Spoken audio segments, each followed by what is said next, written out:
అందరికీ నమస్కారం అండి. ఈరోజు మన రాజధాని ప్రాంతాన్ని సందర్శించాలని చెప్పి నేను అనుకోవడం జరిగింది.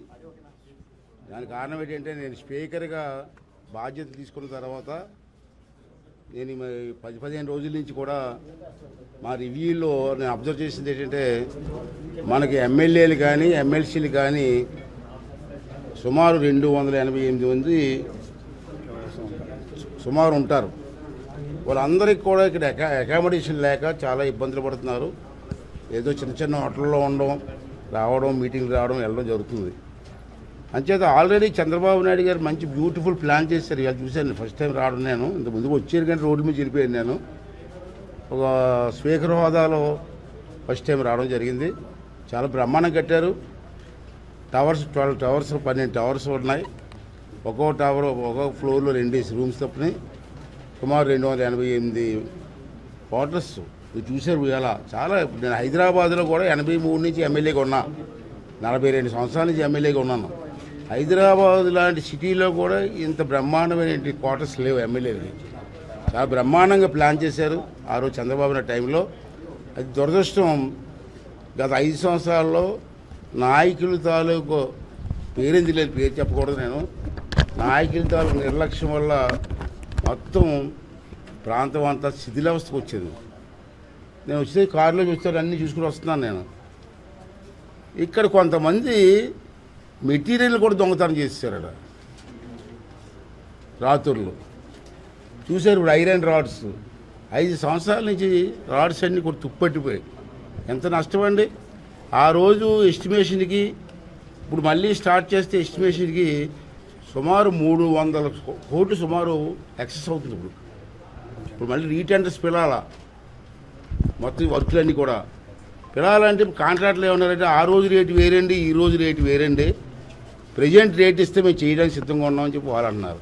ప్రజెంట్ రేట్ ఇవ్వాలంటే పాత ఎస్టిమేషన్కి ఈ ఎస్టిమేషన్కి సుమారు 300 కోట్లు తేడా వస్తుంది.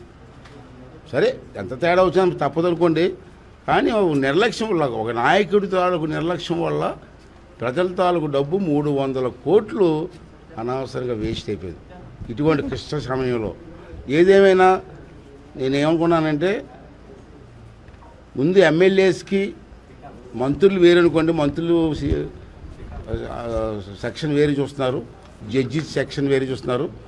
యాజ్ ఏ స్పీకర్గా వీళ్ళకి అకామిడేషన్ కల్పించే బాధ్యత నాకు ఉంది. కాబట్టి నేను ఇప్పుడే కమిషనర్ గారితో, దానికి సంబంధించిన అధికారులందరితో కూడా అసెంబ్లీలో మీటింగ్ పెట్టారు. మీకు కూడా తెలుసు. మేము అంతగా నిర్ణయం తీసుకొని దీనికి ఎంత బడ్జెట్ అవుతుంది ఎక్స్ట్రా, అలాగే ముఖ్యమంత్రి గారి దృష్టి తీసుకెళ్ళి ఫైనాన్స్ డిపార్ట్మెంట్ తీసుకొచ్చి ఆ డబ్బుని రిలీజ్ చేసి త్వరతగతిని ఈ బిల్డింగ్స్ పూర్తి చేయాలని చెప్పి ఒక లక్ష్యానికి వచ్చాం మేము. అయితే ఎంత టైం త్వరతగతిని అంటే సంవత్సరం అవసరం, అదిగా నాకు కావాల్సింది 6 నెలల, 7 నెలల, 8 నెలల, 9 నెలల. లాస్ట్ వాళ్ళకి ఇచ్చిన ఛాన్స్ అవకాశం ఏంటంటే 9 నెలలు. విత్ ఇన్ 9 మంత్స్లో ఈ బిల్డింగ్ అన్నీ కూడా పూర్తి చేసి ఎమ్మెల్యే ఎమ్మెల్సీ బిల్డింగ్ పూర్తి చేసి ఎమ్మెల్యేలకి ఎమ్మెల్సీలకి హ్యాండ్ ఓవర్ చేయాలన్నది నా లక్ష్యం. అదే నేను కమిషనర్ గారికి మా సెక్రటరీ గారికి చెప్పడం జరిగింది. దానికి వాళ్ళు కూడా నైట్ అండ్ డే పనిచేసి మీకు అప్పగిస్తామని చెప్పి మాట ఇవ్వడం జరిగింది. చాలా సంతోషం. నేను స్పీకర్గా ఉన్న టైంలో ఒక మంచి కార్యక్రమం శ్రీకారం చూడడం నా అదృష్టంగా నేను భావిస్తున్నాను. తప్పక మీ ప్రెస్ వాళ్ళు కూడా మీరు సహకరించి ఈ బిల్డింగ్లు పూర్తి చేసి దీనికి ఒక వెలుగు. నాకు తెలిసి నేను ఎంపీగా పనిచేశాను, ఢిల్లీలో ఎమ్మెల్యేగా పనిచేశా, అనేక రాష్ట్రాలు తిరిగా. ఇటువంటి ప్లాన్ ఏ రాష్ట్రంలో లేదండి. నేను గుజరాత్ ఒకటే చూడలేదు కానీ మిగతా రాష్ట్రాలన్నీ చూశాను. మరి గుజరాత్లో ఎలాగుందో నాకు తెలియదు కానీ మిగతా రాష్ట్రాల్లో ఇంత బ్రహ్మాండ ప్లాన్ కానీ ఇటువంటి బ్రహ్మాండ రాజధాని కానీ ఎక్కడా లేదు. దాన్ని పూర్తి చేయగలిగితే 5 సంవత్సరాలు పూర్తి చేయగలిగితే ప్రజలు మాకు ఇచ్చిన అవకాశాన్ని మేము నెరవేర్చిన వాళ్ళు అవుతామని చెప్పి నా తాలూకు భావన. అంచేత మీరు అందరూ కూడా సహకరించి, అధికారులు కూడా సహకరించి ఈ లక్ష్యాన్ని పూర్తి చేసి చంద్రబాబు నాయుడు గారి ఆశయాన్ని మనందరూ పూర్తి చేయవలసిన అవసరం మనందరి మీద ఉంది, మీ మీద ఉందని చెప్పి మనం చేస్తూ ఈ అందరి తాలూకు సహకారం ఎల్లవేళ ఉండాలని చెప్పి కోరుకుంటున్నాను. అలాగే అసెంబ్లీలో మీటింగ్ అయింది. అక్కడ అకామిడేషన్ చాలా విచిత్రం ఏంటంటే బాధాకరం విషయం ఏంటంటే నాకు నేను మీటింగ్లో 5 సంవత్సరాల నుంచి అసెంబ్లీకి వైట్ వాష్ కూడా వేయలే. పవిత్రమైన అసెంబ్లీ, రాజ్యాంగపరమైన అసెంబ్లీకి వైట్ వాష్ లేదా? ఏమంటే 5 సంవత్సరాలు డబ్బులు ఇవ్వలేదన్నారు. ఈ అసెంబ్లీకి కూడా డబ్బులు ఇవ్వకపోతే ఎవరు చెప్పుకుంటారండి? ఎవరితో మాట్లాడతారండి? అంటే ఇప్పుడు మన కమిషనర్ గారిని అడిగి ఇమీడియట్గా వైట్ వాష్, వర్షం పడితే లీకేజీలు ఉన్నాయి. అది పక్కన బిల్డింగ్ చూసాం, పక్కనే ఆ బిల్డింగ్ కూడా ఎనెక్స్ బిల్డింగు.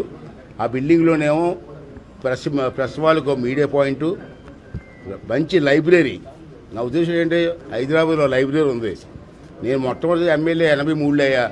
అప్పుడు నాకు అసెంబ్లీ తెలీదు, రూల్స్ తెలియదు, ఎలా మాట్లాడాలో తెలియదు నాకు. 83లో నేను లైబ్రరీలో కూర్చొని గంటలు చదివాను. నేను పూర్వం పెద్దలు గౌతు లచ్చన్న గారు అటువంటి పెద్దల తాలూకు స్పీచెస్ అన్నీ లైబ్రరీలో ఉన్నాయి.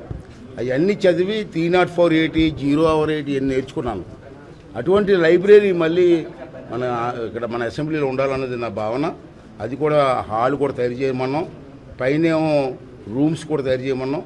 అలా క్యాంటీన్ ఒకటి మనకే కాదు, ఎమ్మెల్యేలకి కాదు, పబ్లిక్ ఎవరు వచ్చినా సరే క్యాంటీన్లో దూరంగా వెళ్ళకుండా అక్కడ ఒక టిఫిన్ సెక్షన్ కూడా ఏర్పాటు చేయమని చెప్పడం జరిగింది. ఇవన్నీ కూడా మాడిఫై చేస్తున్నాం.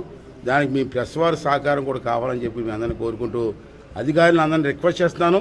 ఇది ఆర్డర్ కాదు, నేను యాజ్ స్పీకర్గా నేను ఆర్డర్ ఇవ్వట్లే, రిక్వెస్ట్ చేస్తున్నాను. మీరంతా చూసారు, వాతావరణం చూశారు, చాలా అన్యాయం జరిగింది, చాలా నష్టం జరిగింది. అంచేది మన అందరూ అధికారులని కాకుండా, ప్రజాప్రతినిధులని కాకుండా అందరం కలిసి ఈ రాజధాని బిల్డప్ చేసుకొని ఎక్కడా లేని రాజధాని బిల్డప్ చేసి ప్రజలకు అంకితం చేయవలసిన అవసరం ఉందని చెప్పి నా భావన. అందుకు మీ అందరితో సహకారం ఇవ్వాలని చెప్పి మీ అందరిని కోరుకుంటున్నాను. Thank you.